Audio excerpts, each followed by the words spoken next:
Hello, everyone, and welcome to our first Halloween live stream here at CG Cookie. We are going to be having some fun over the next 4 weeks. And Joe, you got to wake up. Time to do the live stream. It's way too late right now. Way too late. The sun is up, and unfortunately, we have to do a live stream. But seeing as we're dedicated vampires, we're going to go ahead and do this live stream even in the daylight. But unfortunately, Joe is a classic vampire, so he has to avoid the sun, hence why his room is so dark, and hence why we woke him up. All right. If you are new to the stream, welcome to the CG Cookie live stream. These are a bit different. Over the next 4 weeks, we are going to be doing Halloween theme here. And every week, it's going to be a new theme with a new costume, most likely, representing the theme that we are doing. So if you can't tell, we are doing vampires this week. And as we start off these streams, we always ask that you put where you're watching from, and Joe will go down the line and give some shout outs. All right, we ready for this? Ready, Freddy. Okay.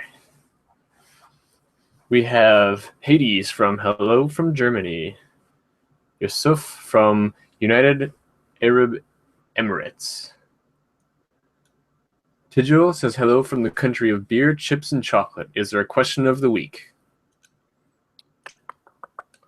Question of the week. What's your favorite vampire movie? Oh, that's a good one. Yeah. I guess we should start off then. What's your favorite vampire movie, Joe? Blade. No hesitation. Yeah. Mine would be Let the Right One In. It's wonderful. The old one, right? The original. The new one's not terrible, but it's Americanized. The original is where it's at. All right. Anthony Lush says hello from the UK. Lifetime Gamer says, yay, made it all the way from Michigan. We're just across the pond. Colin says hello from France. Nabu says hello from San Francisco. Have a good stream all. Lotus Nevermore says hello from New Jersey as usual. I am not said Haj Franz Verge. I don't know. I give that one a try. I did, and I tried my hardest. Heavens to Betsy, great aunt. That was a disturbing first image. What are you trying to say? Danielle says hello from Sweden. Fabian says hello from the Netherlands. Wow, you guys look awesome. Why, thank you. Thank you very much. Blah, blah. Blah, blah. Blah. Nikki Lauer says also a good day from Idaho. Kate QVQ says, oh, where'd it go? Says hello from Poland. Great costumes, you guys. Tim seriously scared me. Enjoy. Your glasses are fabulous. Thank you.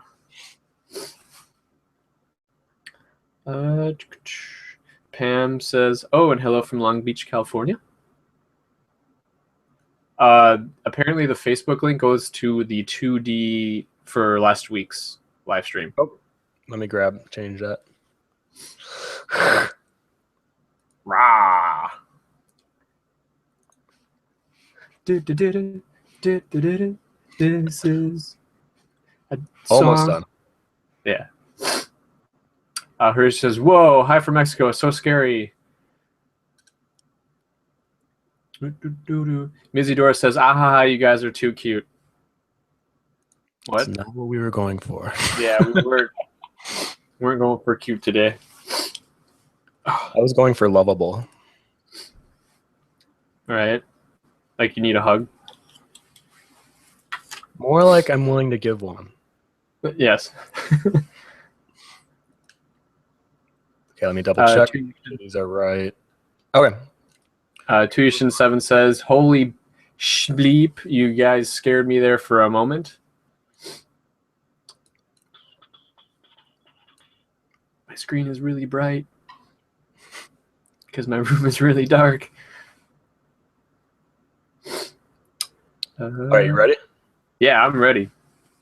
All right. Officially, welcome to the CG Cookie live stream for the 2D side. We do these every Wednesday at 2 p.m. Central Time, and that's -5 GMT if you're outside of the States. And if you can't tell, we are celebrating Halloween month. And for the next 4 weeks, including this one, we will be doing a kind of fun live stream where we will be drawing a vampire, a werewolf, a mummy, and a pumpkin. And each week we'll dress up, we're going to have fun. So if you have any questions, even if they are not pertaining to what we're working on, usually these will probably be more fun. So we'll talk about Halloween themed stuff like movies and music and all that good stuff. And we also want to make sure that we are catering to those that have serious questions. So if you have any questions pertaining digital art, concept art, how to get a job, what it's like to be a freelancer, go ahead and ask it. It's going to be a little slower for me to check back in with questions just because Joe is typically my moderator, but today he is drawing as well. So it'll be a little slower. I'm going to do my best to make sure I keep on top of it, but I just wanted to let you guys know. Okay. I think we're good to switch over. All right. Let me go ahead and...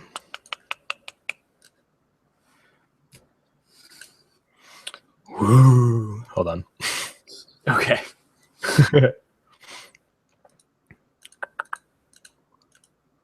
Vanessa Amar says, hello from Spain. I'm Vamira. I made the painting of the female elf archer you reviewed in your last week's live stream, and I want to say thanks for your help and encouragement. I love the photo reference. Oh, and Tim, you were right. I'm a girl. Well, awesome. I'm glad that was able to help.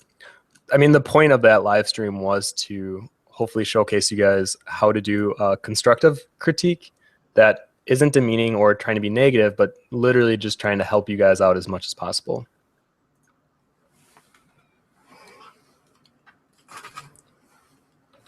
Okay, let me go ahead and make my screen bigger. See if we are dual screening. We haven't done this in a while, so let me see if it looks all right.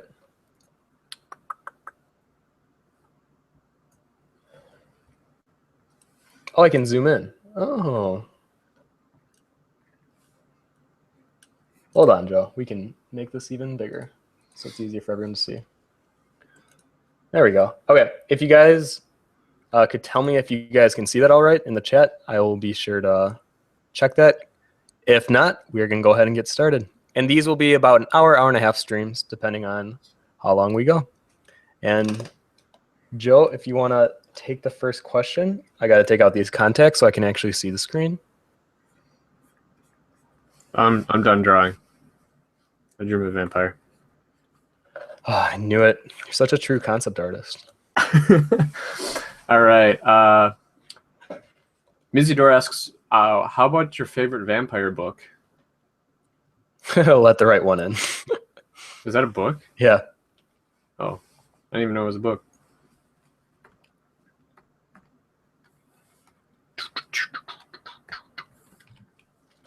There we go. All right, I'm good to go. Top question.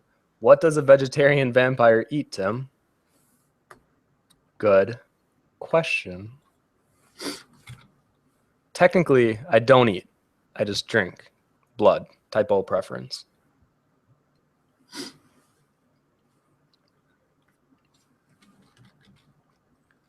All right, let's see here. And for those of you who don't know, we have an unnamed official Halloween mascot, and that's who I will be drawing today. These are little white-haired silent protagonists. That is the theme for our contest that's going on right now. And if you don't know what I'm talking about, you should check it out in the community. It is the vampire's best friend, and it's a nerdy vampire. And if you want to go check it out, you can win some serious cash. And I've already been seeing some entries. It's actually pretty cool to see what you guys already came up with within like 4 days of the announcement of the contest itself. Actually, there was one work in progress literally the night of the announcement post. So I can tell that you guys seem to be excited, and I'm really excited to see the final entries. They were like already working on it before we even posted it up. They just knew. They just knew. They were like, it's going to be a vampire this year. No, a werewolf. Or a werewolf, sorry. Come on, Joe. I'm just, so excited to draw vampires. Me too. Like I get to draw myself for a change.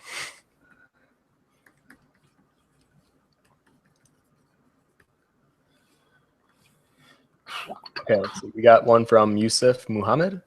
For the Halloween contest, is it okay if I use panels to illustrate my work?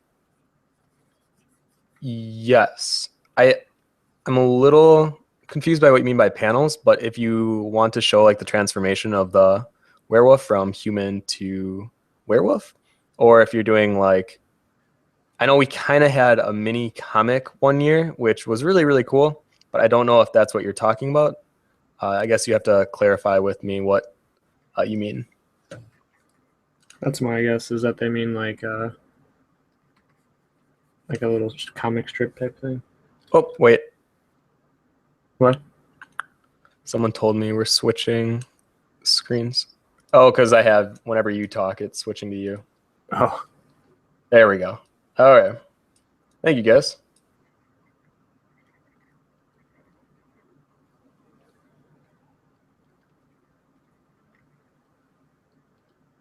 Apparently the blood freaked everybody out. Wonderful. Right? That was the point of the blood. Veggie vamps eat blood oranges. Do they just suck the blood out of the carrots? No, blood oranges. That's clever. Although I do eat a lot of carrots. A lot of people are saying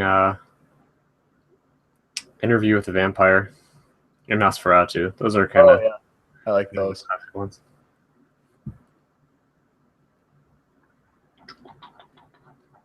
I know I'm like scrolling through the comments. Let me create some kind of a base first before I Right. Something to work on top of.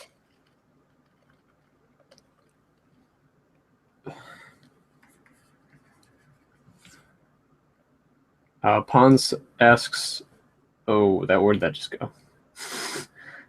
The joys of not being a moderator.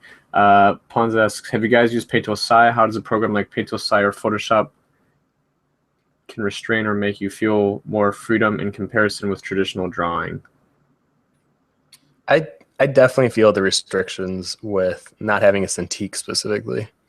I think my lines aren't nearly as clean as they would be on traditional, but I'm looking to get a Cintiq. I was going to get it sooner than later, but now it looks like I'm going to push it back until next year to actually make the final call on it. But I'm pretty excited to get the Cintiq, but I don't ever think it should be an excuse of why your digital art can't look just as awesome as your traditional. I think it just makes it more efficient in a lot of ways.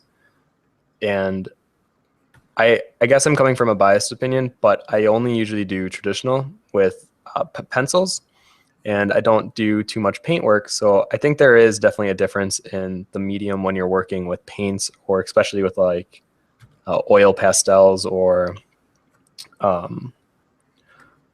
not acrylic so much. Acrylic can be a little tough, but I would just say mainly oil paints, actually. That would be my main one of where it would be much different working in a digital software than traditional.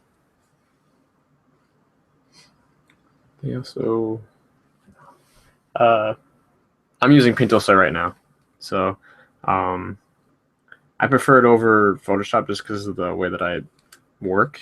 I like very clean line art. So I know even though like my work's kind of messy right now, with my process, it'll be very, it'll make sense when I'm working with it as opposed to Photoshop. I like to clean stuff up in Photoshop.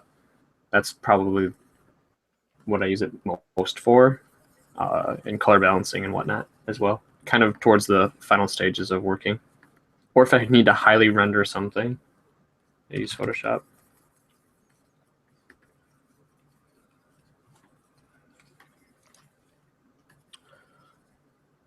Let's see, from Nikki is asking, how do you go about starting conversations about art? Like on DA, I want to strike up a conversation with an artist about their piece to learn from them. What can I say other than, that's cool? What brush did you use to do that? I do think you need to say more than that's cool. I think it's something that we kind of become numb to after a while hearing it. And usually then they'll just cancel out that comment.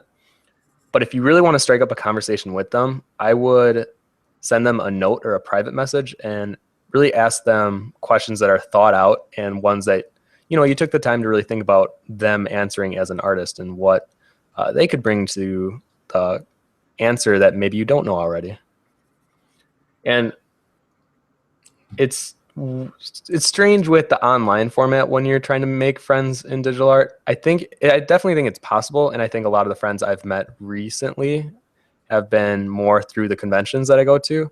So I would recommend checking out a live interaction meeting of artists, because you never know. Like the last one I was at, I met Gawky, and she's really cool, and she lives actually really close by in northern Illinois. So being a Wisconsin native, we've talked a few times, and now she's coming to the Halloween party, and it's one of those things where they get it. People that aren't in the art community or not specializing in this medium don't understand it. Like, I know if you try to talk to like your old high school friends or even your family members, sometimes it's like they don't quite get it. They don't understand the passion behind it, and trying to make that connection online just sometimes is a little too impersonal, even though you're trying to make a personal connection. So I would recommend trying to at least make a connection in person, but just know there's a lot of good forums out there. We have one on CG Cookie that is actually blossoming quite well. It seems like people are not only active, but giving feedback that's more than, that's good. And if that's something you want to check out, it's community.cgcookie.com.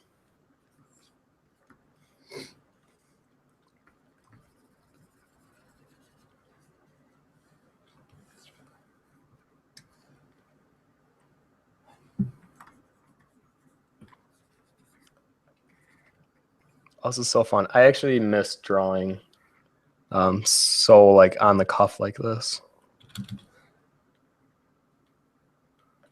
On the cuff, because fancy. Usually vampires wear fancy. Not I sparkle. All right, let's see here.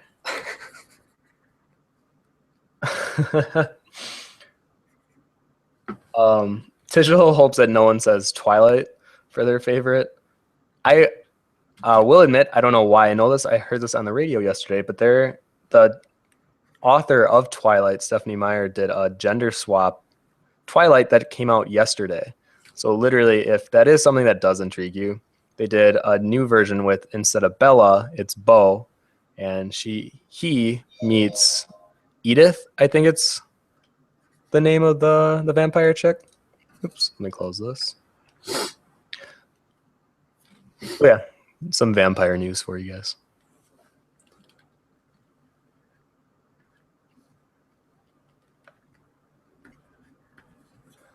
And what's cool about these live streams that we're going to be doing over the next 4 weeks is I think you're going to see two very different ways of approaching doing digital art, where Joe starts from a very... Well, I guess, Joe, do you want to kind of describe how you're doing it rather than me like pretend I know exactly how your process goes? Yeah, I start with a very, I think like scratch board. In high school, I know there was a lot of, especially when we're doing these, when I do more graphic-y things, I usually tend to do more scratch board technique, where I'm taking positive and negative space and I'm trying to cut away at it. And then eventually I'll start adding color. Since it's a vampire and he kind of likes to be in darkness, there's going to be a lot of pulling from dark as opposed to the opposite, which would be just using black and white. So that's why I started with a neutral base as well. Yeah, so if you guys normally work on a white or black background, try working on a neutral gray background. It usually pulls in more true hues, or the true hue of the color. And when you're working on white, I know especially when I was in college and we were working in life drawing, our teacher told us about how intimidating the color white can be for an artist when they're just starting out. So having that neutral gray background almost like sets a comfort right from the get-go that then you can go ahead and build upon. And then what I'll do after I do this, I'll start layering underneath color. And then after that, it goes into layering color over both the line art and the base color that I laid in.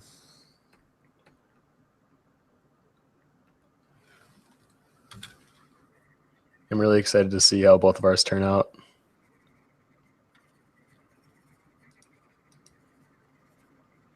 Let's see if I can find another question here.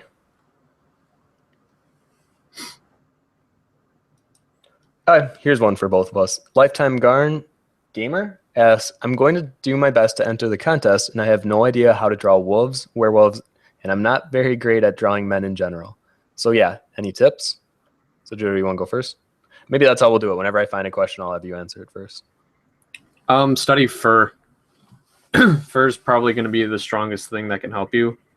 And then I was thinking about that the other day. I was going, how would I do the contest? You know? And I was approaching it through the idea of if you were to take 3 steps. So you go, first step is his human form, second step is the in-between, and then the third form is his werewolf form. I would either do 3 or 2, more likely doing 2, so that way you can actually see that he was once human, and then possibly transforming only a section of his, like say his hand. And I'd also do a very dynamic pose where he's kind of like in shock or awe that like it's a painful transformation. So he'd have a very furrowed brow and trying to capture the emotion in that sense. Kind of like what I'm doing with this vampire, where he's not a very emotional vampire right now. He's a very stoic one. And I'm trying to relay that by keeping him kind of up against a wall. And then when I start doing more of rendering on the face, you'll see that he's more of kind of keeping to himself, as opposed to the vampire or the werewolf one, where it would be very much more in your face, one big arm, super dynamic pose, and then the other arm pulled back quite a bit, you know? Yeah. I do think one of the requirements though for the contest was they had to show the human form. Oh, okay. But I think that's why it would be cool if they did both, just to show what it would look like in human and then in full beast mode.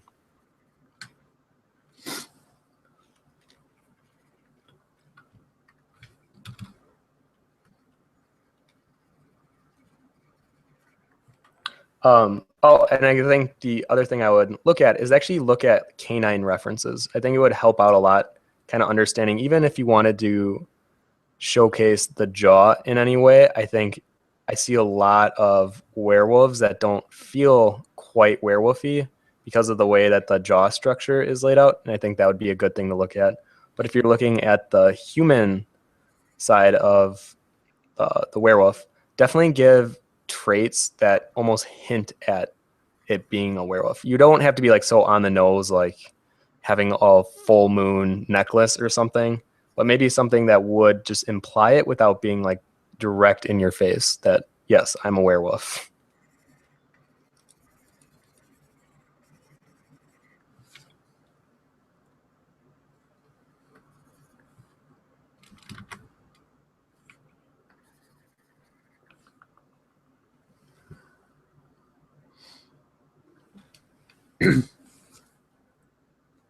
From Rich Torres, how do I give my drawings a soul or life to them and really make them believable?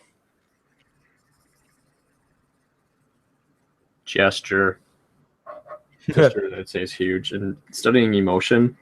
And animation is really good for that, because then you start to understand how the body moves in real time. And when you go out and study people and how they move, then you can see the minimum. And then study Robin Williams or Jim Carrey and their emotions. If you don't, because they're so expressive in their emotions, but at the same time, there are certain films that they have where they're very closed in. And that's actually huge to understand in the body, is when an actor performs, how big it can get. And that's how you go for really dynamic stuff. But then at the same time, being able to pull that down and seeing the little minute things that they do with their with their faces or their hand gestures is very crucial as well as to expressing form in art. Yeah. And I think for characters, just to give them the look of alive, I often see skin being a big challenge for artists where sometimes they look dead. So I think I'm going to take this more of a literal question where when you're drawing skin, try to add more color than just typically what I see is pale, a darker pale, and a lighter pale. And those are like the 3 color palettes used for the entirety of the skin. And I want you to kind of challenge yourself to add in colors that you might not think would be added. But if you really study skin, you'll see how much of like even yellow and blue and green of how these colors that you wouldn't normally associate with skin are actually in skin as well. So it'd be something to look into.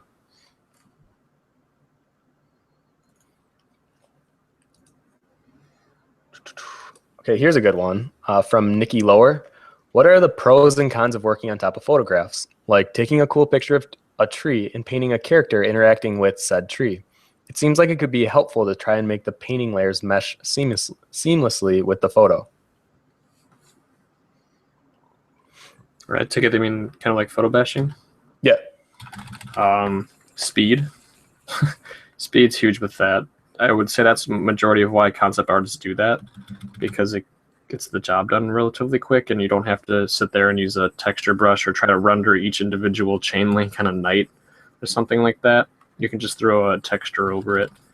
And there's an art form to that in itself as well. You can't just essentially take a texture, throw it on your photo, and then call it a day. That's usually when it looks pretty bad. But there's a couple of guys out there that do a really good job at photo bashing. What's his name? I can't think of it off the top of my head. Your guy? Your teacher? No, not Anthony Jones. Anthony Jones does a fantastic job as well, but I'm trying to think of the other guy. But yeah, if you're looking to see someone who does a really good job with that, study Anthony Jones. I know we have a couple tutorials on our website as well that do that. Yeah, I think there's definitely pros and cons to doing photo bashing. When what you are talking with the tree, I think it's more or less a prop that you want to put in. And I agree with Joe. It definitely is done usually for like time efficiency, and you see it in concept art a lot, like true concept art. And it's one of those things where it's good to do once you know like how to draw the tree. If you knew how to draw the tree like wonderfully on your own, then I can see why using it would just be a time saver. But oftentimes I think it can be seen as a crutch where you're relying on the photo to do some of the work for you instead of really pushing yourself to learn how to draw it without the need of a photo overlay. Definitely. Another one from Nikki is, what is the Liquify tool? Where do I find it? What is it for? How do I use it? All right. So the Liquify tool is in Photoshop, and I believe it started in CS5. And if you click filter at the top, there are a bunch of different filters you can use, but one of the ones is called Liquify. You click it. Let me see if you can see it on my screen. Let me move it over. So then from here, you can you can push and pull. Oh, geez. My Photoshop's being weird. Let's try that again. Filter, Liquify. There we go.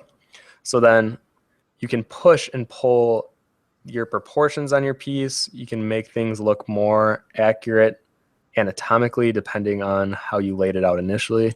It's one of those things that it's a great, powerful tool, but I think it oftentimes gets misused. And admittedly, I think I misuse it sometimes too, where if I make a mistake, sometimes I know since I have Liquify tool in my back pocket, I save the pushing and pulling for later when I should just right then and there try to fix it without the need of the tool. Because the more you get comfortable being able to lay things on accurately without the use of Liquify, the better of an artist you'll be technically than if you were relying on Liquify all the time.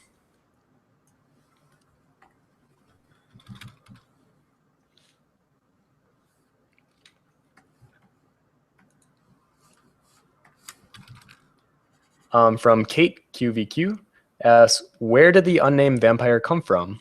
So the original, actually, I have the original picture. Let me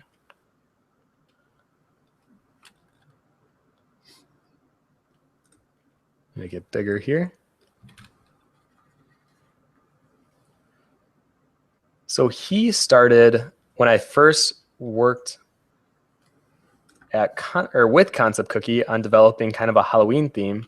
And I think it was kind of an accident that he became what I saw as the mascot for CG Cookie's 2D side for Halloween, just because I love vampires and I love the idea of modernizing them. So I tried to kind of pull in more like pop culture references and gave him white flowy hair, but I still wanted to give him this undead, almost uncomfortable presence to him, with it still being almost like relatable, I guess is the best word. So I guess that's where he came from. And ever since then, I've used him as another live stream drawing and as the theme for last year's contest, which was to draw his little sister, and this year's contest, which is to draw his best friend, which is a werewolf. Go figure. And I think he will be a presence in all of CG Cookie's Halloween traditions in the years to come.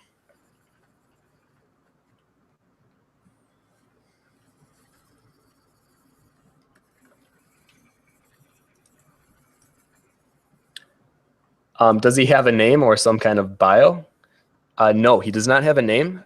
At least if he does, he has not told anyone. And his bio is also unknown. He's a very mysterious type of character. If you were turned into a vampire, do you think that you would change your name? Good question. Although you have already kind of like a vampire-esque name because it's very German. It's like Western European. Yeah, I can see that. I think I would keep it, actually. Count von Ruiden. That, or I would name myself Chocula. Count Chocula? There you go. I definitely couldn't keep mine. Joe Chico. I think people would just laugh and be like, you're not scary. Count Chico? Yeah, I sound like a cereal box mascot. Count Chico.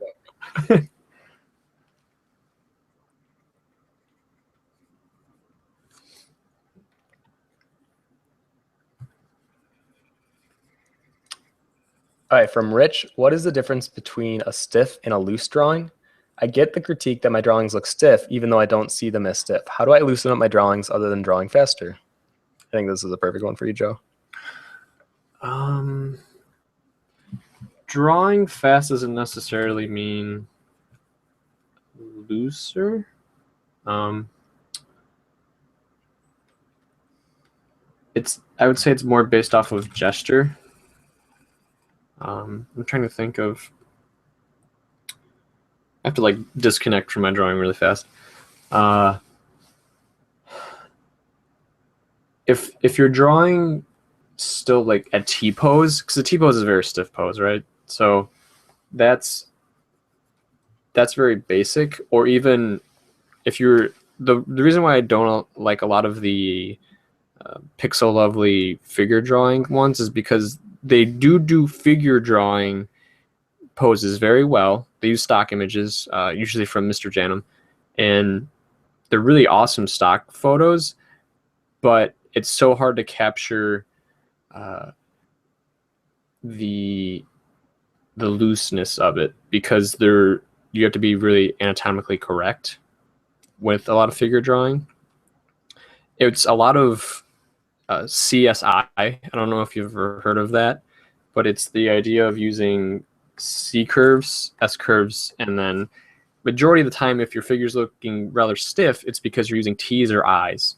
So let me draw that out really fast on my screen. So, for example, a C, if you were to put a person in a C pose, you know, kind of like, whoa, like, that's actually really bad.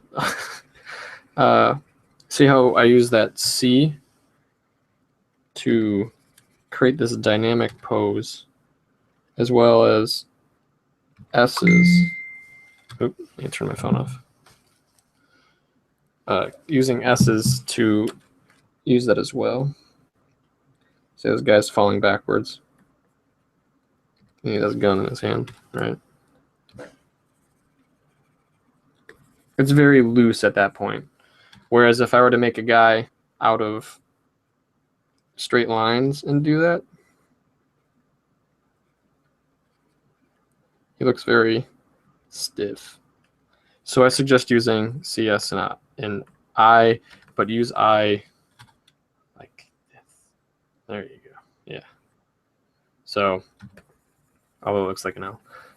Try using more of those marks as opposed to straight lines.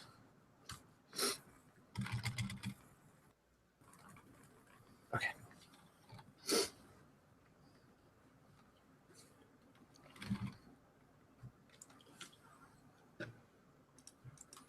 This one's another one for you, Joe. I was studying by myself on edges and found something that boosted me a lot. Could you guys talk about hard versus firm versus soft versus lost edges, or how to apply them? Or I guess I can answer the second half too.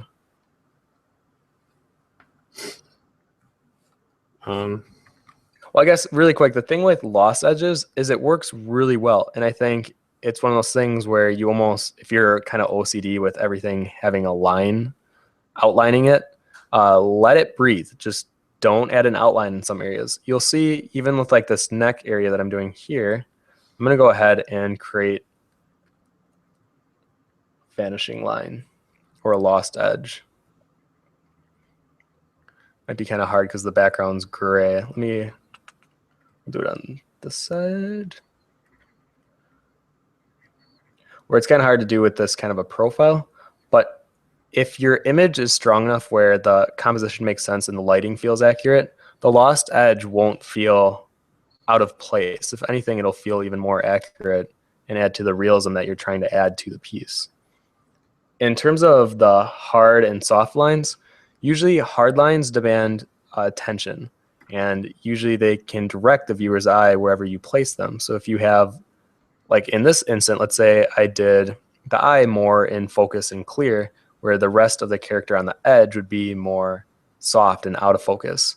Your eye would want to be constantly directed toward the almost inner section of the facial features because of the crispness of the edges versus the edges on the edge, which are more out of focus and soft. So it's definitely a tool that you can use to direct the viewer's eye and something that you want to play to your advantage if you want to direct the viewer in a certain way.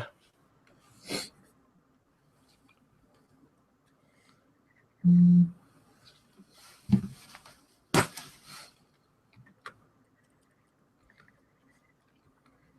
going to have fun with these colors here. I'm going to go a little nonsensical.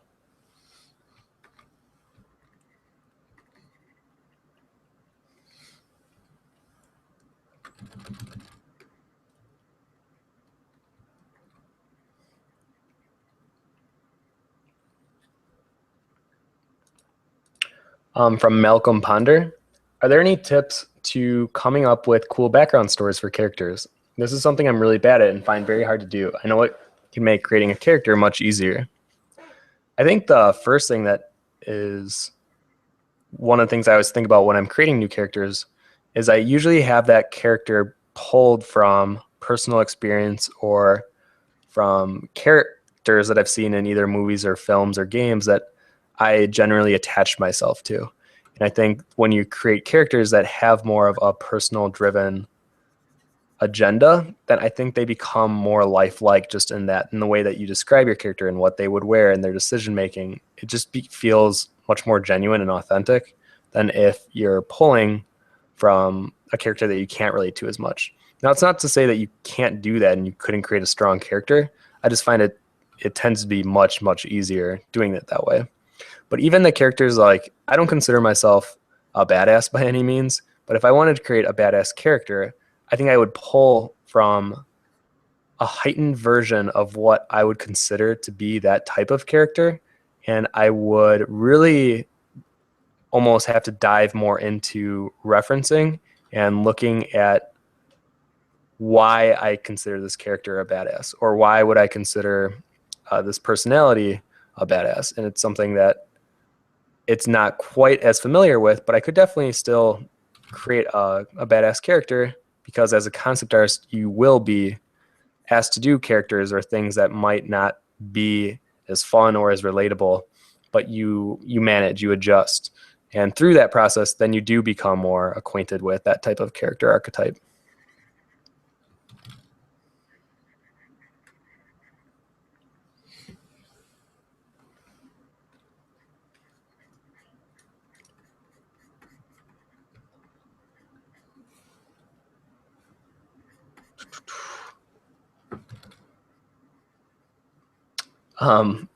No, the unnamed vampire. Actually, maybe he would. He'll make a sneaky background appearance in Swordplay.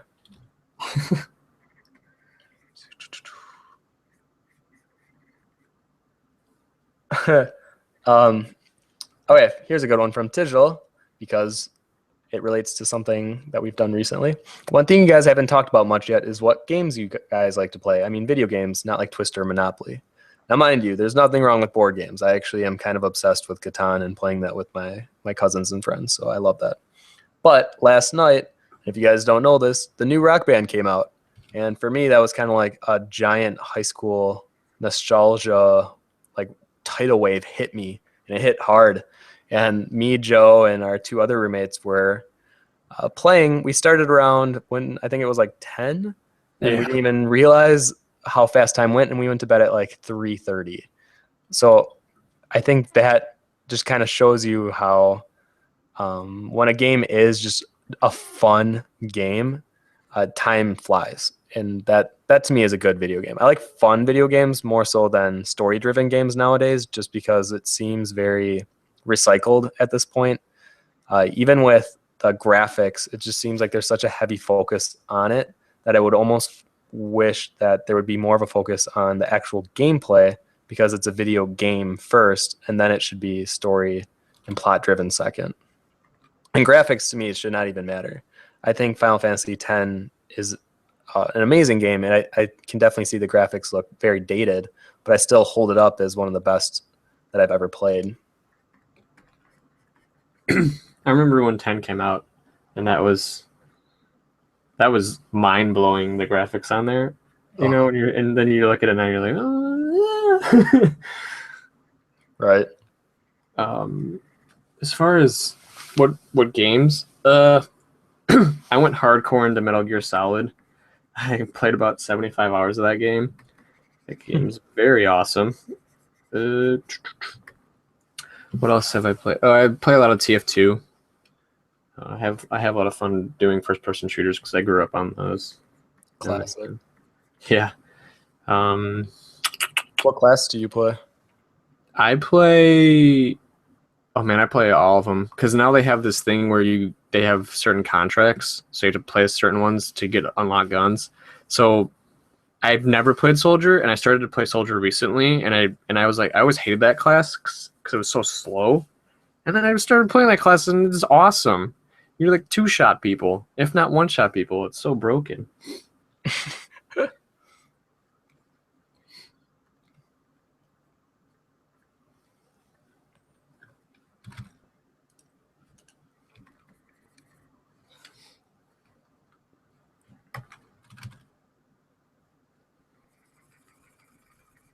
Do you got any great Halloween stories? When did someone scare you so much you almost wet yourself?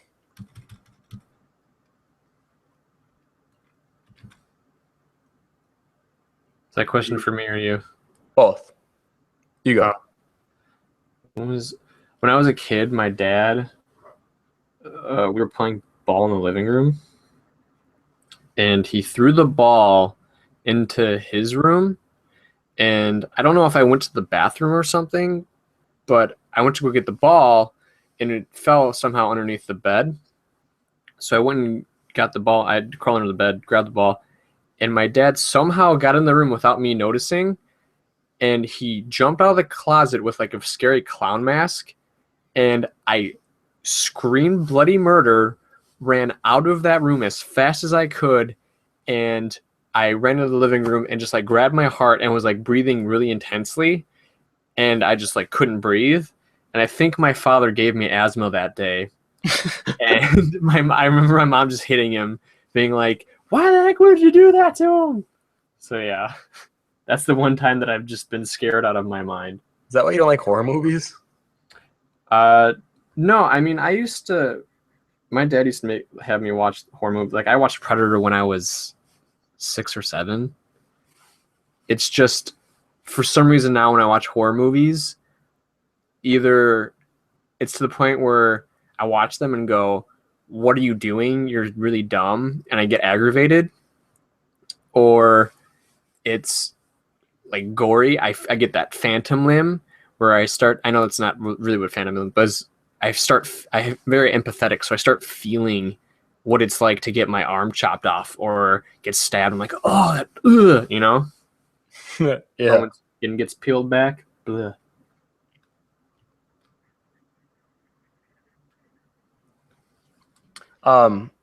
Something that scared me. To be honest, I don't know if I've ever had anything that really scared me because I've avoided a lot of it. I remember even being little, I refused to go to a haunted house just because I knew that it would be a problem for me. But for some reason, I've always been very fascinated by not only Halloween, but like horror and the horror classics, I guess, with like Freddy, Jason, and Michael Myers, all that stuff. So the one movie that I remember watching when I was younger was The Ring, and that truly terrified me. I haven't watched it since just because of how bad it was. And actually no, this was my scariest moment in my life. The week after I watched The Ring, I babysat my cousins, and I remember being alone in that house, and I was terrified. I knew deep down logically that nothing was going to happen, but since it was 7 days later, I was scaring myself, and I think I become my own worst enemy because then anything becomes scary, even like not the phone ringing, because it would have to be something that wouldn't be described as very scary. It would be like the air conditioning turning on and off, like something that's so mundane, but it terrified me that night. And I guess that's the scariest time I can ever remember in my life. And that night, I had a hard time sleeping because I thought for sure she'd be crawling on my floor. And ever since then, I've had this weird, like, paranoia of something crawling on my floor while I'm sleeping. I get very on edge after watching horror movies. I watched Markiplier and Two Best Friends and Jacksepticeye all play Until Dawn. And every time I watched that, I would get very on edge just walking around the house, just being like, I know there's something around this corner. You know? Even worse about it. Yeah.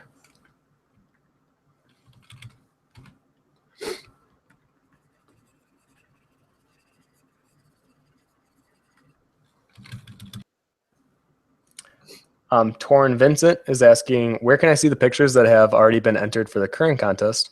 If you go to the community post where the contest is being held right now, the first link at the very top is like a submit your final submissions here. And if you click that, you will see so far all the ones that have been submitted for judging. And that list seems to grow every day. I didn't think we'd get as many as quick as we did, but it seems to be growing pretty fast.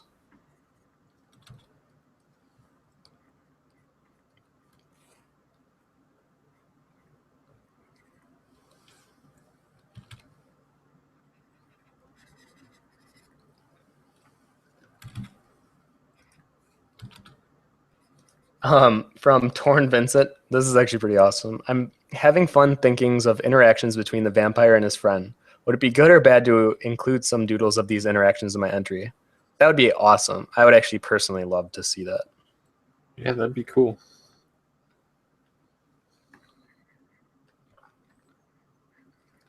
Especially if you can get expression really good. Oh, yeah.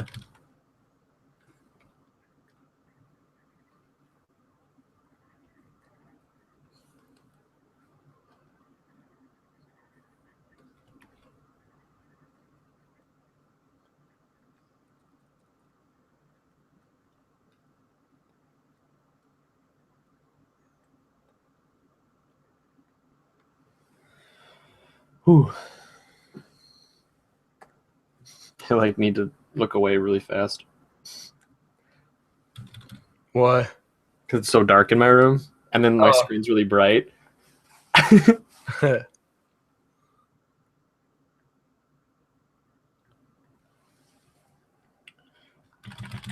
kind of just want to cover this dude in blood. I know it's gonna be the last thing I do. I'm just gonna drown him.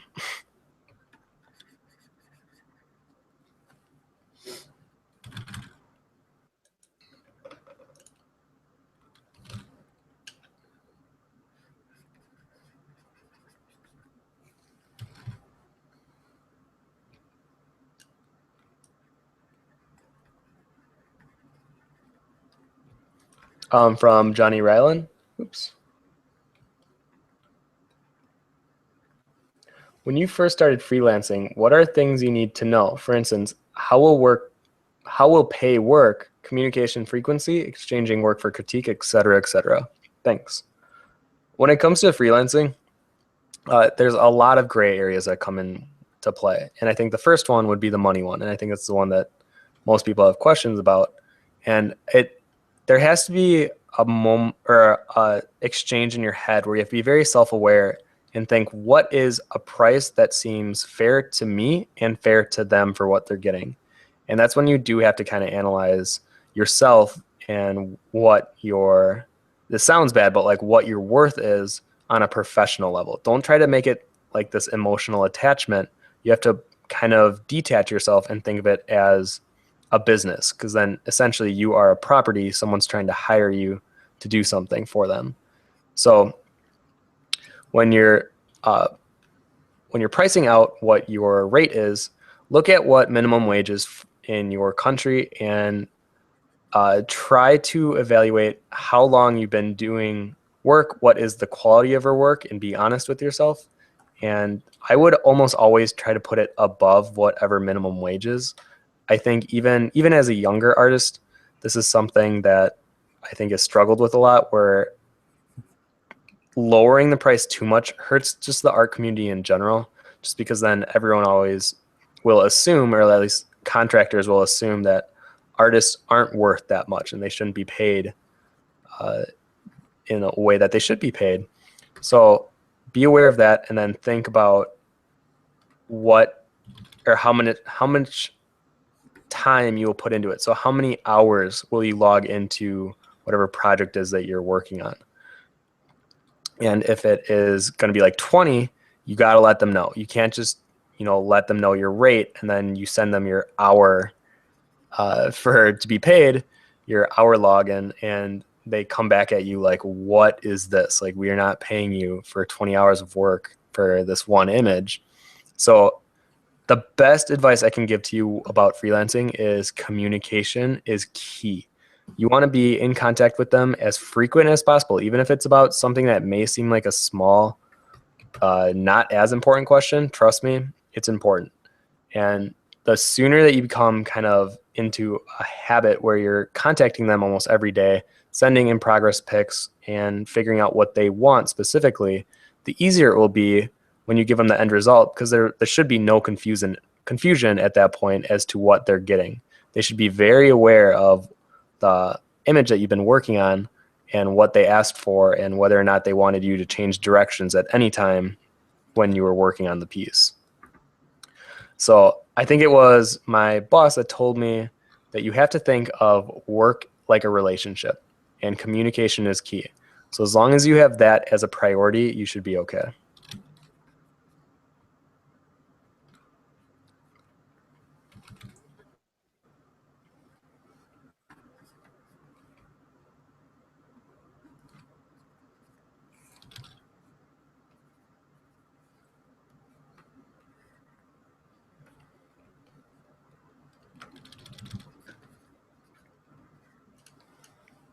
Let's see here.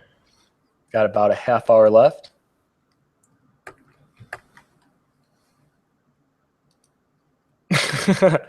A Lifetime Gamer is saying, Joe, why don't you just turn on a light in the room? It's not UV.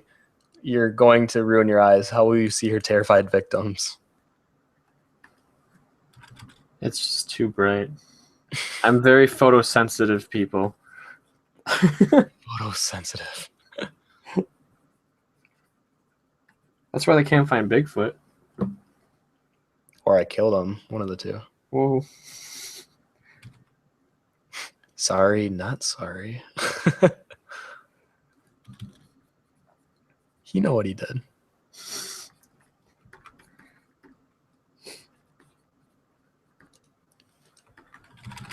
From Faya. Hey guys, what's your thoughts on the schoolism courses? I'm thinking of getting the 1-year subscription, just wondering if it's worth it since there are so many free tutorials around. The only one that I started was and I believe it's schoolism, is the color and light one. And the little lessons that I did watch were fantastic. And they did show step by step on how they created something, as well as kind of their process behind it and why they were doing what they were doing. So based on the one class that I know of, I would say it was definitely worth it. I don't know about a full year. Maybe try an individual class first, see if you like it. And then if from there you want to buy another, that would probably be the route I would most recommend. And that way you can feel comfortable knowing what you're getting into before you dive into a year subscription of something.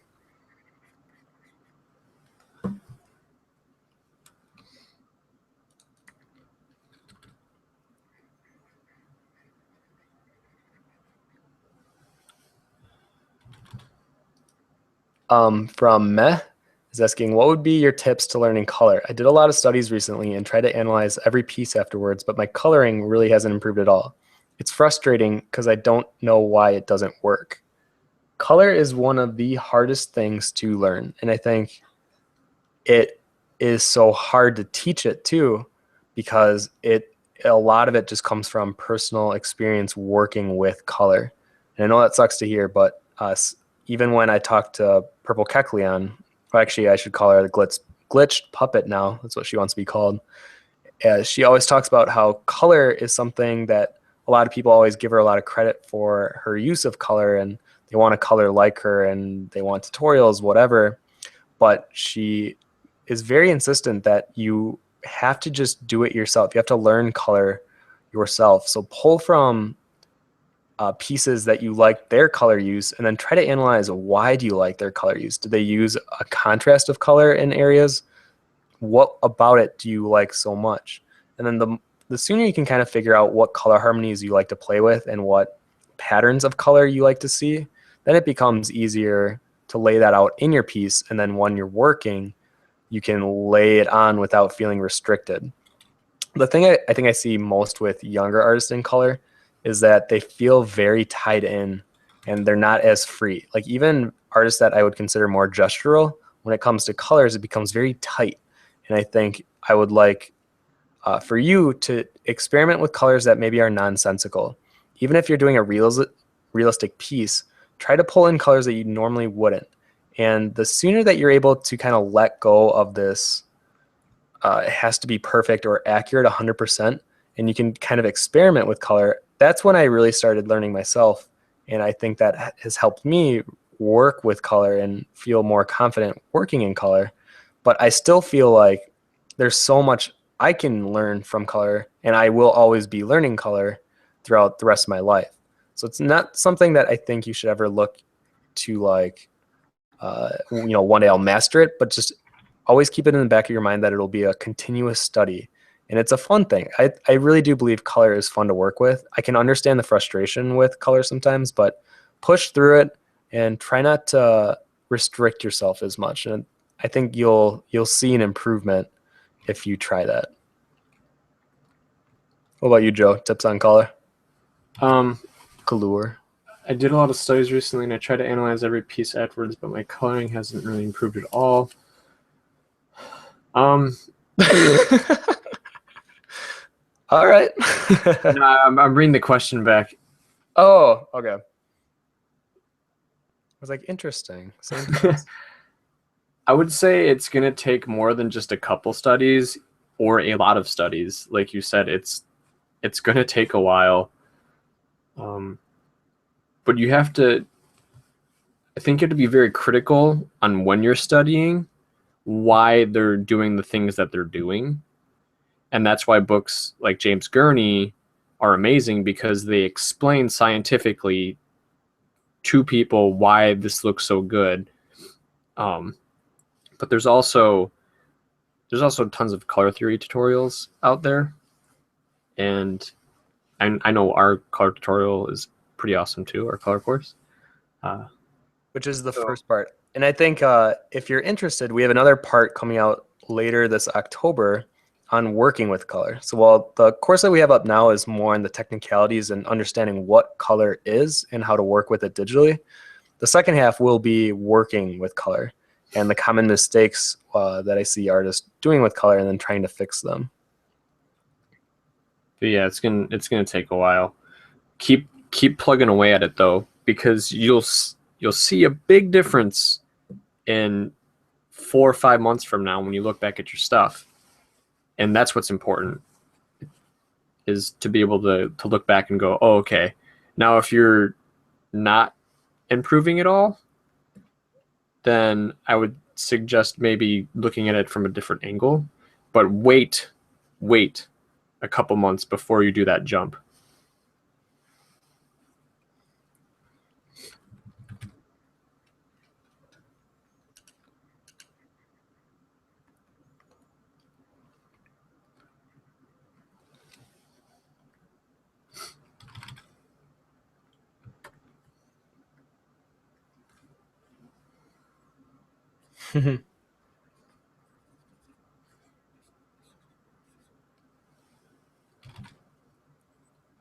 Ooh.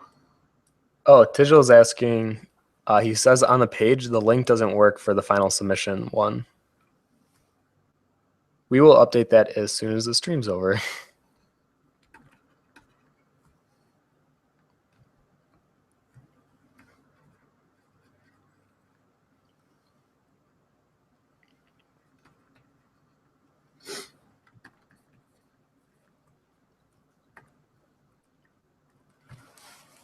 Oh, let me stretch my hand up. Oh, I see a really awesome question. What is it? Imna asks, how do you approach world building from your personal projects? That one's a tough one. There's a lot that can be done for world building. And I know me and Joe have talked about this recently too, where a lot of it needs to be just asking a lot of questions and understanding the world that your characters are living in and making sure that it feels right and it feels like there is no that wouldn't make sense kind of answer to whatever question you have.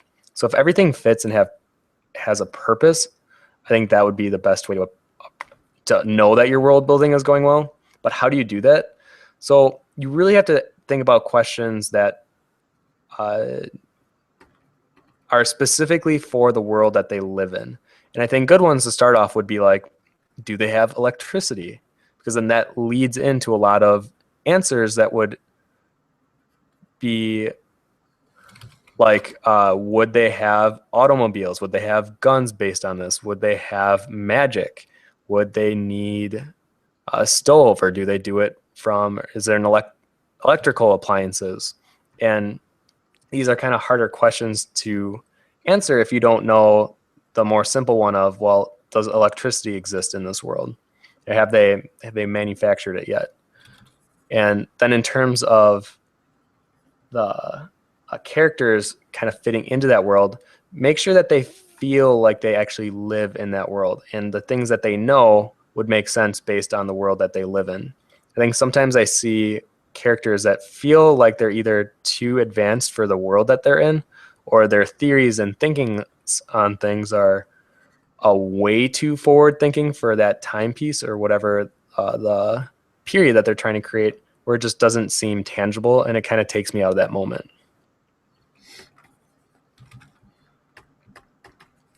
What about you, Joe? Yeah, I think, I mean, you hit it on the head with a lot of that stuff. It's a lot about, as egotistical as this sounds, you start off as essentially like a god figure, right? So you're a deity because you're creating a world. So if you've ever seen the movie Tron, it's a lot like how Jeff Bridges' character is, where I imagine myself standing in the world and it's just an open field if it's a fantasy world, or if it's a future world, I'm standing on a platform and there's just space in front of me.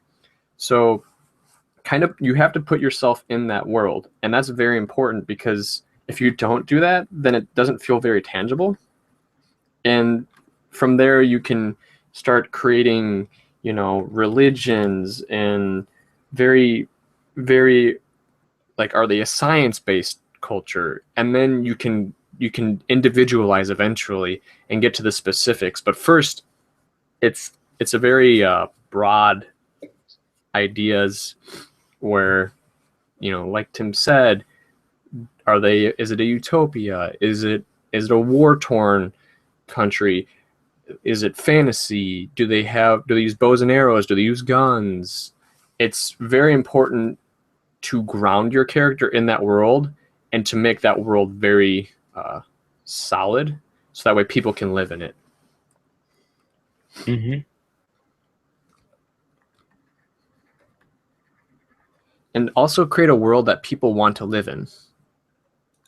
If people were to want to go into that world and get sucked in, I think that's very important for fiction, especially if you're doing, say, you know, Harry Potter. You want to be in that world, right? You want to go to Hogwarts because it's so fantastic. You know, you want to get lost in there. I think that's very important as well, is getting lost in your story at times is very, very good to build worlds.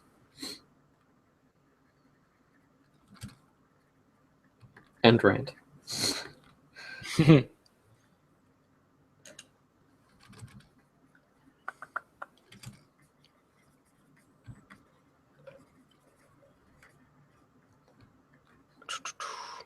I think this one's for you, from Lazefe. How do I get out of the habit of only making action storylines? I want to be able to experiment with other genres, but still be cool and creative. P.S. I mostly watch animes. Action animes. How do they get out of that? Yeah. Find a friend like Tim. Find somebody that's very invested in, or find something that's very invested in, I would say more, I'm trying to think of not story driven. I know what you want to say. No, I'm trying to, it's not boring. Is it art house something? No. Okay. It's more political, I would say. Very interesting in talking scenes and making things more about mind games and whatnot, as opposed to physical hitting, things like that. And you could find that very boring, but it's still something that is worth studying.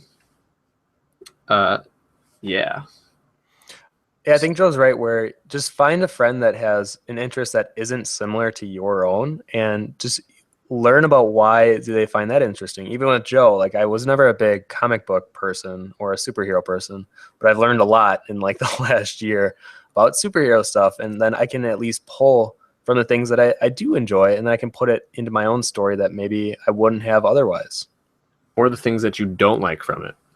That too, yeah.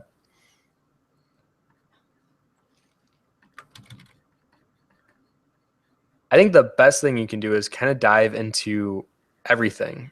And obviously you're going to have your own personal taste, but even like this month, with it being Halloween month, I only watch horror movies. And typically I'm not the biggest fan of the horror genre, but I can pick up a lot of things. Like earlier this year, I watched The Babadook, and it was kind of this weird reflection on grief and grieving.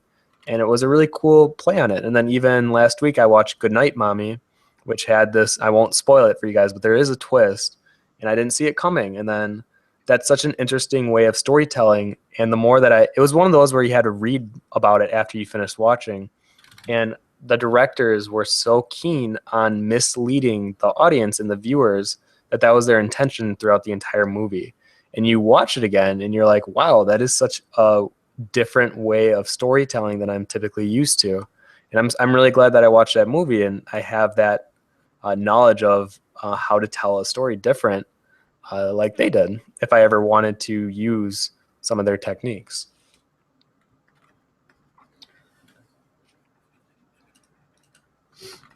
Let's see here.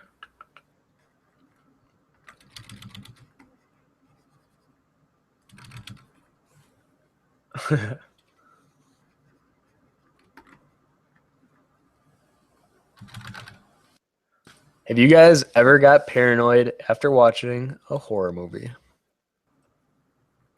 Go. Yes. You know what scares me the most is when people aren't afraid of watching horror movies. I forgot I was watching a documentary. I don't think it was about Wes Craven, but it was on a horror director that talked about how the emotion of fear reminds us that we're alive. And it's one of those kind of weird, and you can think it's kind of morbid, but it's true. When you're afraid of something, it's you're in fear for your life, or you're afraid of what's going to happen to you, or it's something where it kind of is a reminder that you are still a living, breathing human, and it kind of brings you back into the very basic instinct, almost primal way of thinking. And it's kind of cool, but it's definitely something I don't try to do to myself a lot, just because like Joe, I think I do become very attached to the feeling, especially if you guys have seen Black Swan as an example, when she's pulling back I forgot what it's, the cuticle on your finger, and she pulls it back into the actual skin of the finger itself. I cringe, and I have to look away. It really affects me, and that visual alone kind of sticks with me. It like lingers around my head for the next few days, and then even right now, it's lingering in my head thinking about it. It's disgusting, and I don't want that visual in my head, but it reminds me that something that is, one, it's not even real, but that imagery can be so powerful to make me feel that way about it. I think that's really cool. But yeah, like I said earlier, the Ring, I don't think I've ever been more paranoid after watching The Ring.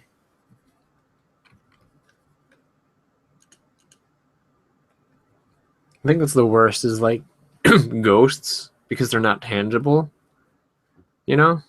Yeah.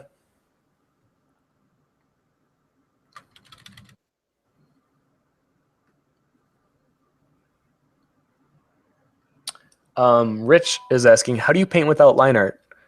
It's something that I think personally I developed more in the last year or so, but it was always a struggle when I was in school because everyone started with line art, but I never felt fully comfortable with it.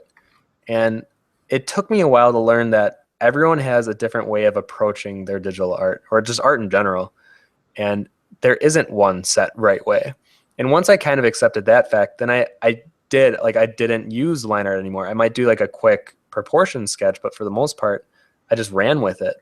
And I have so much more fun blocking out shapes and color and having these happy accidents with color and working with it in to the piece, that it became my own journey of figuring out who I am as an artist. Now, is that the right way for everyone? Of course not. There are some artists that would much prefer starting with line art and having a clean base to work from. And the sooner that you can kind of figure out what you like and don't like in the creation process of art, the sooner you'll find not only yourself as an artist, but your style will emerge from that. And I know everyone else is always asking, how do I create my own style, or how do I create a distinct one? The more that you just let it naturally and like organically manifest, the sooner it will not only be with you, but you'll understand how you approach your work and how to create it. Then at that point, it's how to create it more efficiently, more effectively. And that's when art becomes pretty cool.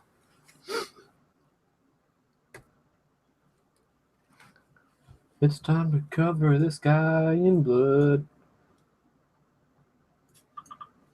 Right?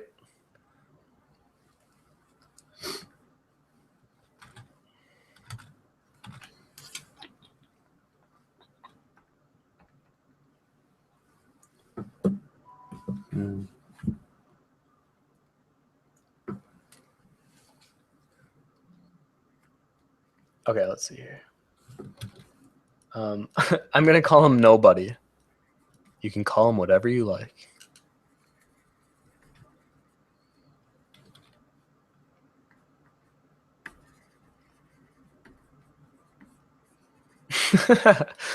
Digital asks, if a vampire got bit by a werewolf, what would happen? And vice versa. What would happen if a werewolf got bit by a vampire? I'm trying to think if I saw any movie that tried to explain that. Have you ever watched Underworld? No. Or at least if I have, it's been on TV and I've only caught smidgens of it. Because that's what I think would happen. What happens? They turn into some kind of weird hybrid thing. Oh. If their genes allow it, I guess.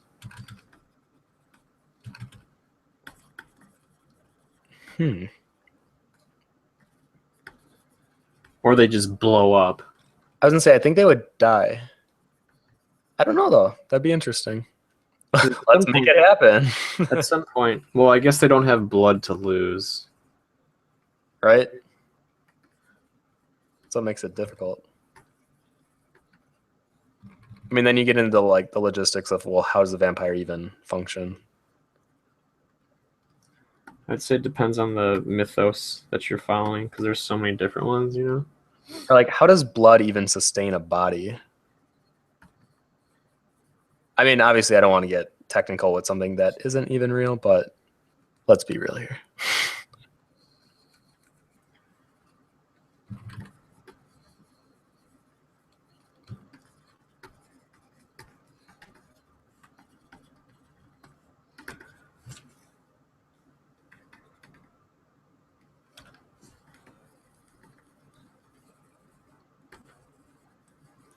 Oh, thank you, Digital. So I officially created a sketchbook earlier this week. And if you don't know what that is, on our community page, we have the section called sketchbooks. And it's one that Joe started up about in August, I want to say. And since then, it's really grown into this cool community thing where people are getting feedback on their sketches that they do almost daily. And it is something that I want to promote on here as well. And I think that if I'm promoting it, it doesn't really make sense if I don't even have one myself. So earlier this week, I created one and I will be updating it. And if this is something that interests you, where maybe you want feedback on your stuff that is more than just looks good, I've seen a lot of good feedback on the community. Now, mind you, you're still going to get some that, say, that looks good. I like the direction you're going in. But sometimes that can be, 100% genuine. It might not be very helpful on a constructive mindset in any way, but just that feedback alone sometimes is what people need to hear, even if it's a very simple one. And the community, it's been very much a positive experience, and it's been very receptive. So if this is something that interests you, feel free to add your own sketchbook on the community post, and you will see people respond to you. And it is actually pretty cool when you do get a bunch of people seeing your sketchbooks. And then when you see other people that are updating daily, and you can actually see their growth if they're doing more study-based sketches per day. And that's what's really cool about the sketchbooks themselves.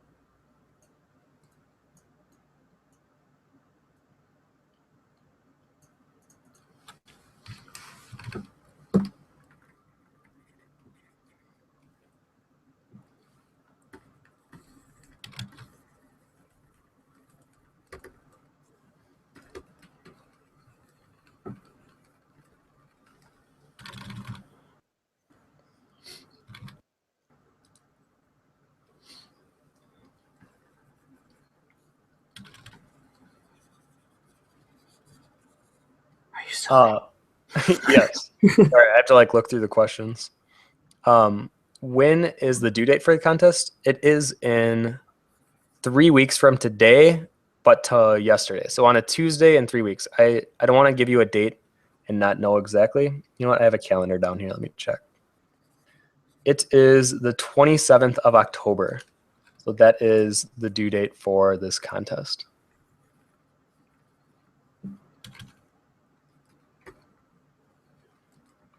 Oh, and if you want to enter sooner than later, you'll be more eligible for the community award, which is based on which piece received the most likes from the community.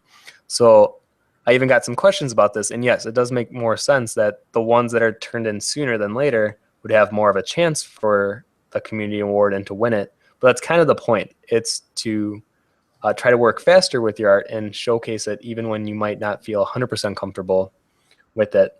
But it's the idea of becoming more efficient with your work.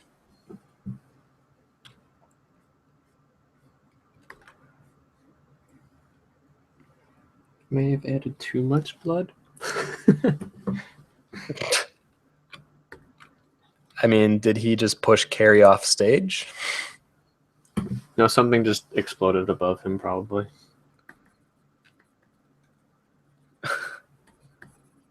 He just is like, I can't be bothered. I'm too fancy. Joe, you might know this one. It's a little technical question. Any ideas why the tablet's driver keep being deleted or forgotten, forcing to reinstall the driver?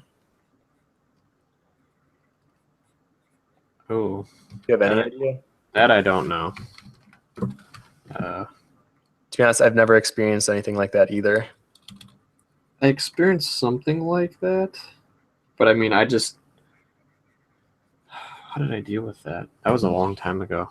I would roll back drivers, but it takes you have to do a lot of research on how to actually wipe the driver completely off of your computer. What was the other part of it? Oops, I forgot selected. Hold on. It keeps getting deleted or forgotten, forcing to reinstall the driver. So it sounds like they're reinstalling it every time they open their computer. Oh, that I don't really know much about. I don't know why that would constantly happen. That's something I would ask Wacom, although they do have very terrible tech support. I know the second half of their question was, I tried tech support, but they didn't answer. Yeah, that might be one of those things where you're going to have to like look on forums and try to find someone that experienced the similar problem, which, trust me, I know can be super frustrating looking for like an oddly specific question like that. But there's someone out there that has the same problem as you do and are looking for the answer just like you are.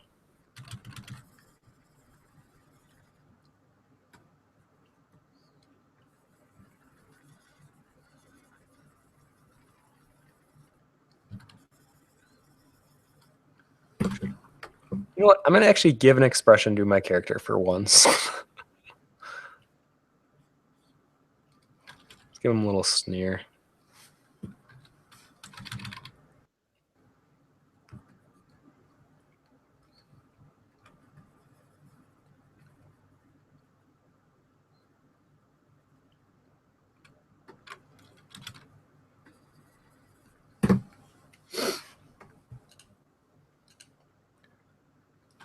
From Vladimir, is it too late to aim to be an artist when you are 24 and you are just starting to draw seriously?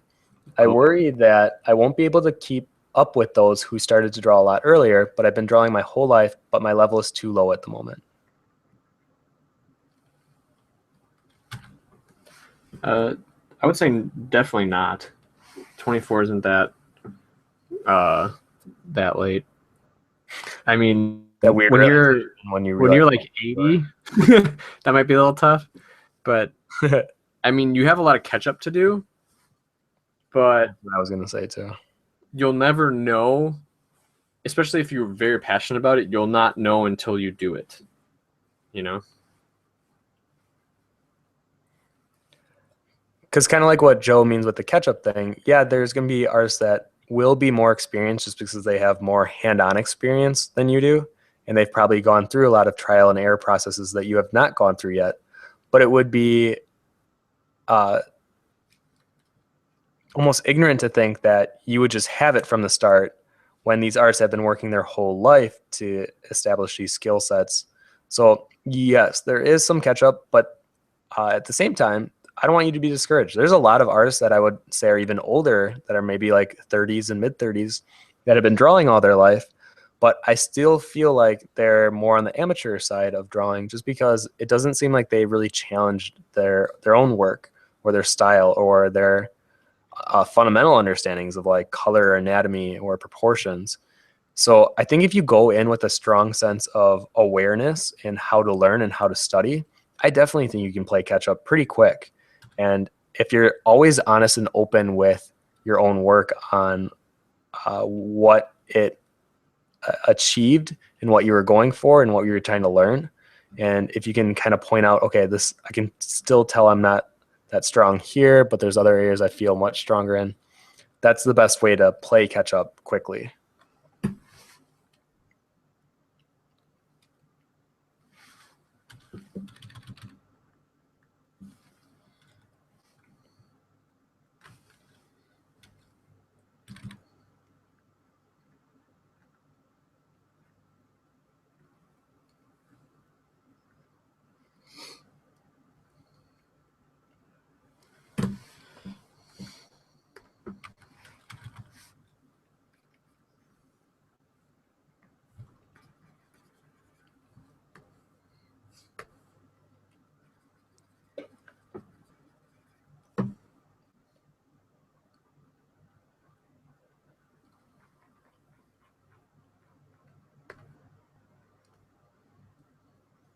So weird. I'm finally starting to have fun with my character, but we're at the point where we should be cutting the stream off soon. We're just like, I just added a ton of blood, but I really want to clean it up so it actually looks like blood. So let's see here. Maybe we'll answer just a few more, and then we'll cut off the stream. This one went by super fast. I know.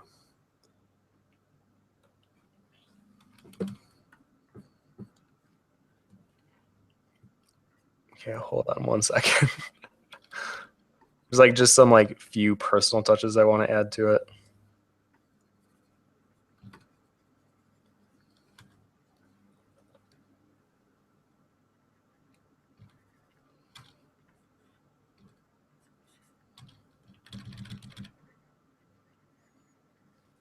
All right, let's see here. It seems like someone's trying to answer your question, the one that we were asking about earlier about the drivers. So if you want to check that out, see if that works for you.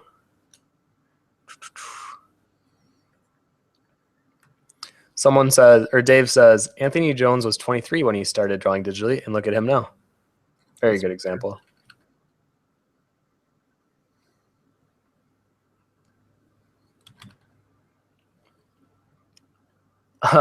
Okay, for both of us, please share your freelance background if you don't mind from Laissez-Faire. Do you want to go first on this? Oh, you can. So my first freelance, I guess, would have to be technically when I was in high school, and I had a few people that were like friends of family or family themselves that would commission me out to do like family portraits or just drawings of people's pets. I remember I drew a lot of horses. Oh, yeah. Right. And then as I got older, that obviously kind of matured into something more tangible. When I was in school, I got a job working as a concept artist for this iOS game called, what was that first one? Rigfire. That was it. And I got paid very poorly. The whole project, after I was done, I got paid $100, and that was it. But I remember at the time, to me, it was so worth it just having any kind of experience on my belt that I could put on my resume, that it didn't matter about the money or the finances. But looking back now that I'm older, I definitely felt like I got played being a younger artist, maybe unfamiliar with how this industry works, and being told of the prospect of something having potential and making money off of that, I think may have got to me a little bit. So something to be aware of if you're a younger artist trying to get into freelancing. Try not to get scammed. Even sometimes when it doesn't seem like a scam, there's a good chance that they're not paying you up front, or the pay is based on either potential or royalties. Just be a little on guard and make sure that what you're getting into is legit.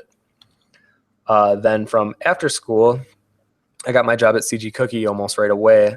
So anything that was freelance after that was more just on like a commission based off DeviantArt commissions, and I was charging pretty cheap. Admittedly, Psychra and his friends, I remember I was talking to them and they told me that I was actually not only underselling, but I was hurting the art community, and it kind of opened my eyes to pricing and making sure that you don't underprice, because then that really does hurt the art community in general, because then it is seen as more of a trivial thing to hire on an artist to do a piece for you, where it should be seen as work and that artist is putting in time and effort into the piece for you.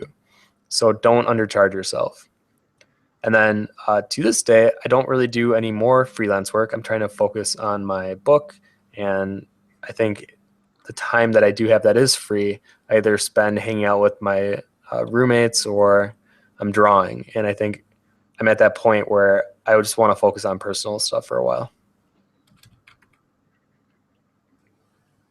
That's it. I commission background. I did a lot of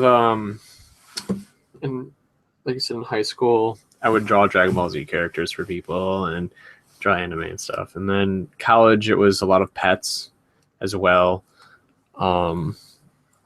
Did some commissions for family members, like Tim said, of locations that people took vacation on, or people wanted best friend portraits from a photograph, and I'd be able to do that pretty easily. And then after college, it was here and there. I did a few commissions. I did a piece for the Augscast, if you guys know what that is, and they put that on a banner for one of their conventions. And what else? Not a whole lot too lately, just because I've been so focused with work for CG Cookie and trying, as Tim said as well, trying to work on my own project. It kind of takes over quite a bit, and as well as I really enjoy studying, so a lot of my time as well goes to studying, perspective or how to do a bit more better color, things like that. I'll try to find one more here.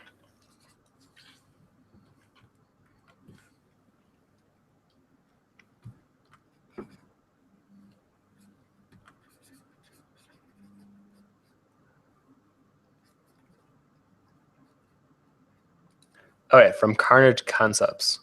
Their question is, what would you recommend for someone who is self-taught, what should their path be as far as learning and techniques of drawing? I'm asking because I would like to be a concept artist someday. I know what I want to say if you want to think about it. What should their path be as learning? Me personally, I would say perspective. If you can master perspective, that's huge. You really don't need that so much for character, but if you're going in an environment, you need to know how to put things in perspective, obviously. But same with characters sometimes as well, especially if you're trying to go for more dynamic stuff. You can oftentimes use that knowledge of perspective, of even something as simple as putting a guy with a shoulder pad.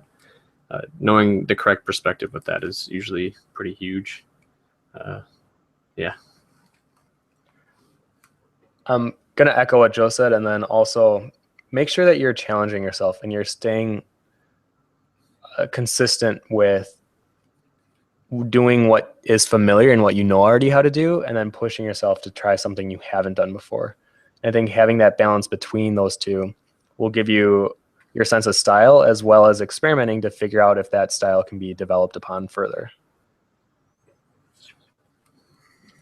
Okay. So I think we're going to call it done. I'm going to move this back over. Oh, I guess show off your final piece really quick. Oh. There we go. This is something I definitely want to work on a little further. I'm kind of having fun with it. I shouldn't have chose, I don't know why I do this to myself. I choose the weirdest, it's not a 3/4 angle, it's not a profile. It's like this weird slant turn. And I always have slight troubles putting the jaw into perspective. So I'm going to push that and work it, because it's something that I need to focus on perfecting, or not perfecting, but understanding further. What about you, Joe? What do you want to say about your piece? This is a lot of cleanup has to be done to this one. I may have started blood too early, but luckily I did that on an extra layer. I'm probably going to go back through and clean up the actual underbase quite a bit. I'm not sure if I'm going to fully render that out, but as for now, I'm actually really liking what I did with the blood. I really don't do blood a whole lot, so it's kind of fun. Yeah, blood's fun to work with. All right. Well, might have to do something with red being my favorite color. Anyways, let's go ahead and cut this one off. As my final shout out, thank you guys for coming to this live stream. As you can tell, I had to take the contacts out to draw, so now I look like some alternative rocker frontman. I wanted to thank Tijal. The drawing is actually in my room right now, but he drew me this awesome picture for my birthday that really was funny to look at because it showcased a lot of things that I say on the stream. So that was really cool. Thank you. And the only announcements for CG Cookie right now is I finished that character tutorial that we talked about last week. Or I didn't finish it. I had the character all done and time-lapsed. I just got to do a talk over, so look forward to that. As well as the game asset course, I did a retouch up, and Jonathan's now working on it in 3D. So we'll have that course by Christmas. And starting next week, I'm going to record the second half of the color course, which should be pretty awesome. I'm excited to give you that one because the first half is so technical that I wanted to explain a lot of color theories and how to apply that to your actual practice in the next course. So that is the announcements for CG Cookie right now. But next week we will be drawing the pumpkins right here. We will be drawing jack-o'-lanterns most likely, and we're going to have a fun time doing that. So stay, I guess, forward-looking to that. And if you want to check out the community, we'll put a link in the description, as well as update the contest so that it is more clear and the links work. And I guess that's all I have to say on my end. What about you, Joe? Yeah, we'll see you guys next week. Perfect. Okay. Thank you guys. Just for like get coming up to and leave. Yeah, right. We're ready to get food. Actually, me and Joe are gonna head over to Subway looking like this, so we'll see what they tell us. All right. Thank you guys for coming. Hopefully, we'll see you next week. And bye. Bye.